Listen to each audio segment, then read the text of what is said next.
अब लो निशानी अब ना नशे। जी, जब शास्त्र कहते हैं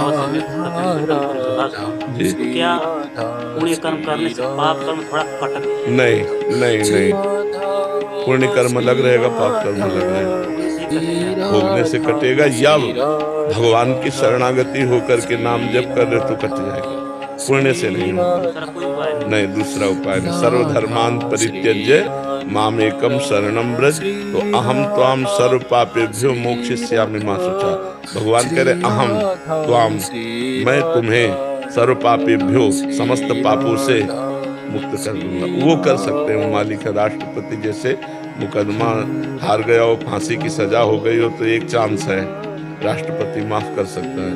तो भगवान अनंत ब्रह्मांडों के स्वामी है। वो कहते हैं तुम सब धर्म कर्तव्य कर्मों को त्याग कर केवल मेरा भजन करो, मेरी शरण में आ जाओ, तो मैं तुम्हारे समस्त पापों, नहीं तो अवश्य में भोक्तव्यम कथम कर्म शुभाशुभ। जीव को अपने शुभ अशुभ कर्मों को भोगना ही पड़ता है। कर्म बड़ा बलवान है, उसे केवल भगवान मिटा सकते हैं या शुद्ध ज्ञान मिटा सकता है।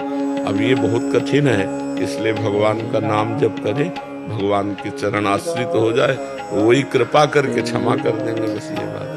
रेवत जी बधाइयों से। महाराज जी आपके चरणों में कोटि कोटि गुरुदेव, मैं एक नाम पर नहीं टिक पाता। आपके श्रीमुख से नाम महिमा सुनी तो राम नाम जपना शुरू कर दिया। फिर पूज्य राजेंद्र दास जी महाराज जी के मुख से सुना कि एक सियाजू का नाम 1000 राम नाम के बराबर है, तो सिया राम नाम जप करने लगा। कुछ दिन पहले पता लगा कि राम जी भरत जपते थे, तो अब सिया राम भरत जपने लग गया। महाराज जी अब मतलब आगे का हम कहते हैं राधा राधा नाम जपने से करोड़ों नाम अलग, राधा नाम है, क्योंकि स्वयं हरि जपते हैं, हरि रसना राधा। तो अब सिया राम भरत राधा। फिर श्री पार्वती जी कहती है, सती जी कहती है कि शिव, ये 2 अक्षर नाम अनंत महिमाशाली, तो सिया राम राधा शिव। फिर कोई और मिले तो फिर आगे और जोड़ते, तो पूरा लंबा मंत्र पूरा तैयार हो। कोई एक नाम सब है। आप सच्ची मानो, जो राम नाम की महिमा है, वही सिया नाम की महिमा, वही हरि नाम की महिमा, वही कृष्ण नाम की महिमा, वही राधा नाम की महिमा, भगवान के अनंत नाम है। इसीलिए गुरुदेव के मुख से लिया जाता है कि अगर गुरुदेव ने कह दिया राम राम तो हमारे लिए सब कुछ राम राम, गुरुदेव ने कह दिया राधा राधा तो हमारे लिए राधा। तो ऐसे फिर मन भटकता नहीं कि हमको तो अधिकार नहीं है सब जपने का, हमारे गुरुदेव ने हमको कहा राधा राधा जपो, हम राधा राधा जपते। इसीलिए श्री गुरुमुख का जो नाम दिया हुआ होता बड़ी जल्दी सिद्ध हो जाता है। ऐसे नहीं महिमा सुनते सुनते जीव भटक जाता है। अब आप महिमा सब संतों की अलग अलग अनुभूति है ना, ऐसे ही भगत थे तो ज्ञानी पुरुष के पास गए तो उन्होंने कहा शिवोहम, तो शिवोहम जपने लगे। जब भगत के पास गए, प्रेमी भक्त के पास, उसने कहा दासोहम, परेशान हो गए, हम शिवोहम जपे कि दासोहम जपे। तो शिवोहम और दासोहम दोनों उसी परमात्मा के लिए हैं, पर हम चल तो एक मार्ग में सकते हैं ना, शिवोहम और दासोहम एक मार्ग में चल सकते हैं। दास है प्रेम भक्ति और ये है ज्ञान अभेद भक्ति। तो हमको समझना होगा कि हम 2 मार्ग एक साथ नहीं चल सकते, एक मार्ग चल सकते हैं। सियाराम पकड़ो तो आंख मूंद के सियाराम सियाराम सियाराम, कुछ नहीं, सब महिमा सुनो लेकिन बस सियाराम सियाराम, तो पार हो जाओगे। नहीं तो जहाँ जहाँ सुनोगे, जो जो सुनोगे, क्या क्या जपोगे, कहाँ कहाँ तक जपोगे, कितना जपोगे, है कि नहीं। अब उसमें मालवी जी में लिखा है कि लाख बार हरि हरि कहे, एक बार हरिदास। अब बताओ क्या करोगे, है आप तो अब कैसे जोड़ोगे तुम सिया राम राधा हरिदास। कितना लाख बार हरि हरि कहे, एक बार हरिदास। क्या ये नाम महिमा, सब नाम समान सामर्थ्यशाली। हमसे मान लो बात हमारी, सब नाम समान सामर्थ्यशाली, क्योंकि सब नाम भगवान की प्राप्ति कराते हैं। तो आपको जो प्रिय नाम लगे वो पकड़ लो, आजीवन उसी से को जपो।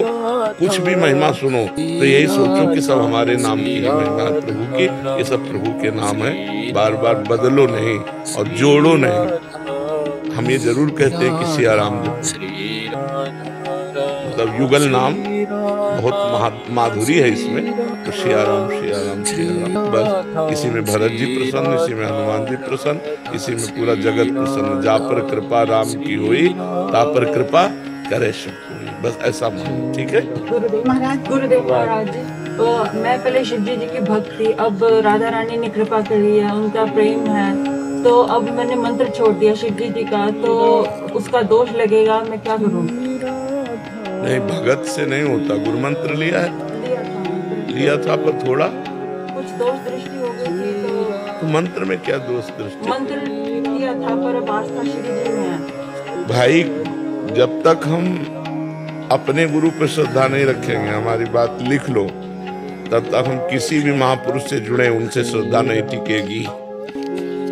अपने गुरुदेव में श्रद्धा रखते हुए जब रस की भावना में कि बहुत दिन से भगवान शिव का मंत्र जप रहे हैं और उन्होंने कृपा करके अब राधा रानी की तरफ भेजा, तो ऐसे मार्ग से हम चल सकते हैं। लेकिन अपने गुरु पर दोष दर्शन करके, मंत्र की अवहेलना करके फिर हम ऐसे इन पर भी अश्रद्धा हो जाएगी, ऐसे ये मार्ग भी बाधित हो जाएगा, क्योंकि गुरु साक्षात परब्रह्म। क्या टीचर की योग्यता को विद्यार्थी जान पाएगा क्या? तो क्या गुरु की महिमा को हम लोग जान पाएंगे क्या? तो हम गुरु पर दोष दर्शन क्या करते हैं? तो अगर कामी तुम्हें दिखाई दे रहे हैं तो मेरा दोष दर्शन है, लोभी दिखाई दे तो मेरा दोष दर्शन। गुरु साक्षात परब्रह्म, पहले मान के देखो। पर उनकी सब शिक्षा का हम पालन करते हैं, जैसा वो बोलते हैं वैसा करते थे। और अब श्री जी, अच्छा, नाम दाता को ना मानो और नाम को मानो तो सिद्धि कैसे प्राप्त होगी? प्रभु अब श्री जी में आस्था है, नहीं होगी आस्था, हमारी बात मानो, नहीं होगी आस्था, क्योंकि तुमने अपराध कर दिया। पहले दोष दृष्टि, पहले वहाँ की दोष दृष्टि मिटाओ कि हे गुरुदेव भगवान, आपका संसार में कोई कुछ भी कहे, आप मेरे परब्रह्म परमात्मा हो नाथ, मेरी दोष दृष्टि मिटा दो आपके प्रति। जब सब जगह भगवान है तो क्या गुरु में भगवान नहीं? हम ये नहीं कहते कि उनके पास जाओ, पर हमारे अंदर जो दोष दर्शन आ गया उसको तो मिटा दो। निर्दोष होकर के जब हम किसी गुरु का वर्ण करेंगे तो हमारे भाव बन पाएंगे अपने गुरु पे दोष दर्शन। मुझे तो ये समझ में नहीं आता कि गुरु में दोष दर्शन कैसे हो जाता है। कोई कहते तुम्हारे गुरु कामी है, तो हमारी आंखें नहीं क्या कि हमारे गुरु कामी है?